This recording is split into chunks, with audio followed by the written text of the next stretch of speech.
এটা মুন্না তুই এটা কি উল্টাটা প্রশ্ন করস? তুই এইসব প্রশ্ন কি আর হরিকা তাইব নি ক? তুই যে এটা আর হরিকা তাইব সেই প্রশ্ন কর। হ্যাঁ তুই কথা ঘুরে আসছিস, এই কথা তোর আমার যে কইতে হইব। এটা মুন্না এইসব হরিকা টরিকা বাদ দে, 30 তারিখে যাওয়াই হইব, এটা আড্ডায় বুঝিলে। ইয়া তুই যে মেলা ফ্রেন্ড করস এই মায়ের কি অবস্থা? এরে তুই কথা ঘুরেছিস, এই কথা তোর আমার যে লাগাই মাই।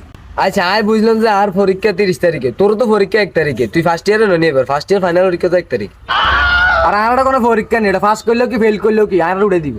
এরকম আয় তোর গীতা কইছে এইসব ব্যাপারটি বাদ দে, তুই যদি অন্য কোনো কথা থাকে ক আনলাই যাইগা। এরে রাতুল তোর তো অবস্থা খারাপ, তুই এবার নিশ্চিত ফেল, আর বছর আধু ভাইয়ের মতন ভাল লাগবো কলেজে। মুন্না তুই কিন্তু আমার মেজাজটা গরম করে লইতেছিস, কইছি নি এইসব কথাই বাদ দিতি। এ রাতুল তোর আমার তুই জানা তুই কিছু আরো চা, তোর আমার তোর ডাইরেক্ট ফিরিয়ে দিব। এ মুন্না বাদ দাস না এইসব কথাটি, ভালো লাগতেছে না। এ রাতুলে তোর আব্বা যদি হুনে তোর তো গর্তে বার করে দিবে। এ রাতুল তোর গার্লফ্রেন্ড যদি হুনে তুই কিছু আরো চা, ডাইরেক্ট ব্রেক করে দিব তোর লাগে। তুই রে বেটা, তোর কইছি এত কথা কইতি না বেটা, মেজাজটা গরম করে লইছিস তুই।